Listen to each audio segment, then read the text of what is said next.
with Walla Stamping. Thanks for joining me today. So this is the project that I'm going to share with you. It is one that I did Monday night for my Walla Stamping Live on my Facebook page, and I had actually created 3 other projects before I did this one, and then this was my aha moment. I had this tissue paper laying around in my craft room, and I set it beside this striped Christmas Around the World Designer Series paper, and that's when my mind went light bulb moment, stripes, polka dots, fun, festive, cute. So this is what I made. And what I was thinking about when I created it was, around the holidays, I like to entertain and have people to the house and have small Christmas parties or dinners or whatever. And there has been an occasion when either I've had a gathering or was going to a gathering and there was going to be an extra person there. And I realized that I needed some little extra gift to take with me. So what I've got here is this little Christmas ornament that I picked up at a local store, and it's just an average size ornament, cute little snowman. I love snowmen during the holiday season and just through winter in general.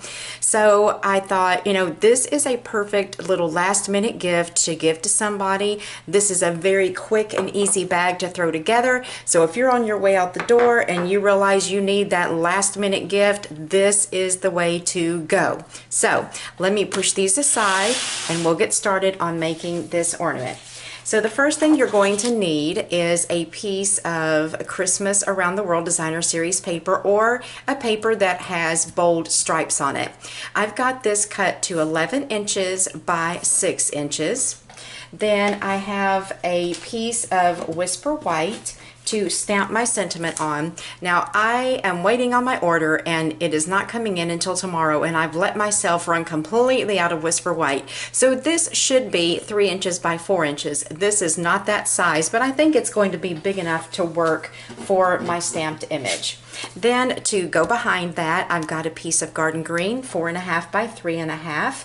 To have a little holder for the ornament, I just have a piece of Real Red, and this is cut to 3 16 inches square.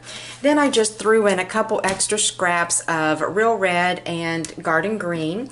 Then I've got a piece of my Garden Green satin stitched ribbon.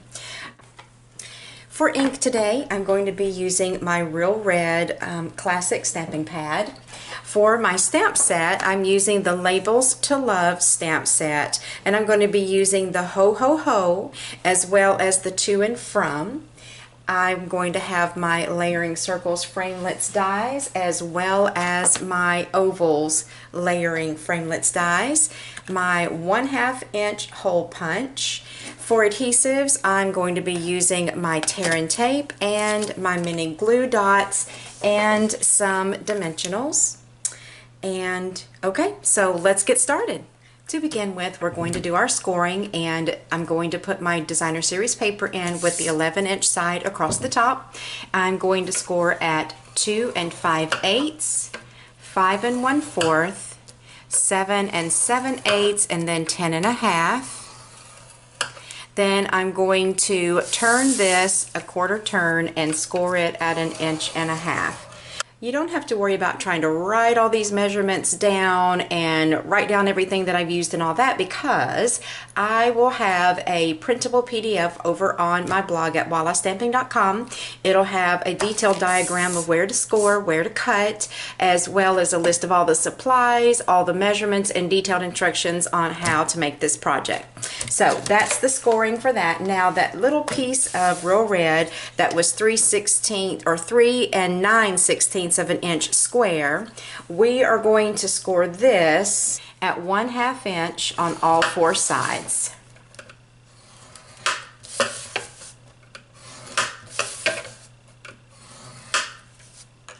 So I'm going to go ahead now and stamp my sentiment and then try to get all of my big shot work done at one time.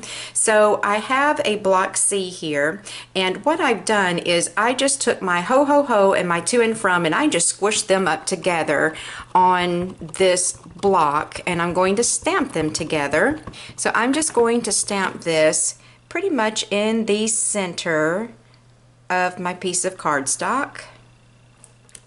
Then I'm going to take my 1/2-inch punch and those couple of scraps of real red and garden green, and I'm just going to punch out several 1/2-inch circles. No magic number here, just punch out a few of each. That should do it. I'm going to be using my multi-purpose liquid glue. I was going to use glue dots, but I've changed my mind. I think the multi-purpose liquid glue will work better. And so I'm just going to put these on my Whisper White just in a random fashion. Some of these I'm going to stick one kind of overlapping the other, and then some of them I will just let them stand alone and not overlap them. You just want to make sure that you leave yourself room here and here to write to the names, who it's to, who it's from. Uh-oh, that did not need to go there. Let me wipe that glue off. And a lot of these are going to get cut in half or maybe cut more than half off, but that's okay. That's the look that I'm going for. I'm going to sit this aside and let that glue dry for just a bit. I'm going to go ahead and fold and burnish all of my score lines. Because this is designer series paper, you can use a bone folder if you want to. I'm just going to fold and burnish with my fingers. Then we'll do our cutting. So over here on the left hand side, and I'm sure you cannot see all of these score lines, but there is a little rectangle right here that we don't need, so I'm going to cut that away and then cut this at an angle because this will be the little tab that will hold the bag together. Then on each of these vertical score lines, I'm just going to cut straight up each of those and then of course stop at my horizontal score line. I'm having trouble seeing these score lines myself. Then I'm going to use my tear and tape for this. I'm going to put a strip right here.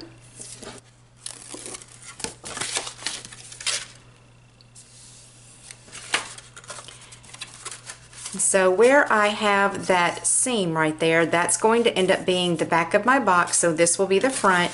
I'm going to lay that down flat, flip up that front tab, and this is a side, so I'll flip that one up too.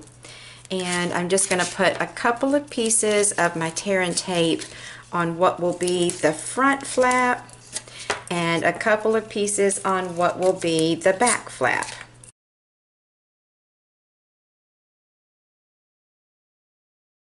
Okay, so what I'm going to do first is fold in side tab, side tab. Let me find my seam right there. So this is the back of my box. This is the front. Okay, or bag I should say. It's not really a box, is it? Okay, so there is that made. Now let's move on. I'm going to go ahead and grab my Big Shot and let's get this ready to go.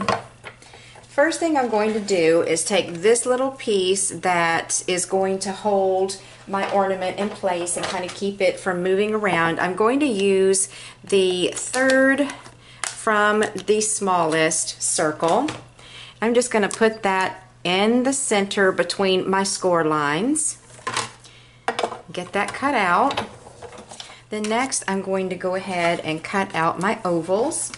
So I'm going to be using my third from the largest plain oval, and I'm going to line that up around my sentiment. But what I'm going to do here is I'm going to slide this a little bit to the right, and if my paper was the correct size, I would be able to manipulate this a little more because I want to make sure that I have room here to write the to and from names. Then I'm just going to put my scalloped oval there, and that is the second from the largest oval, and I'll get these cut out.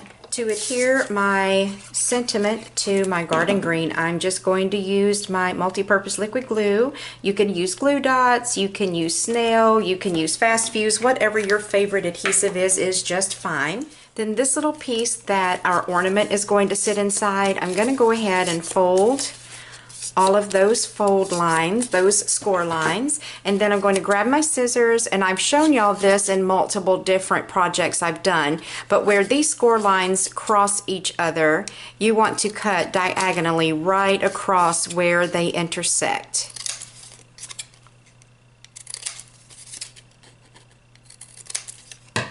Then what I'm going to do is fold all those sides down and then stick this down inside of my box, or my bag I should say. I don't know why I keep calling this a box.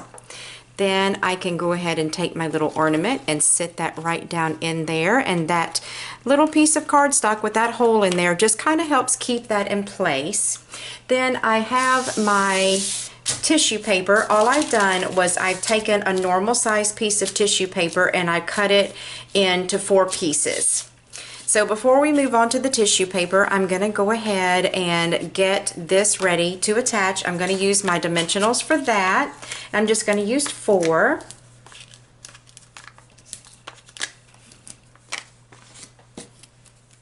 Then this will get placed more toward the top of the bag instead of the center or the bottom. Then I've got my garden green stitched satin ribbon. I'm just going to tie this into a bow.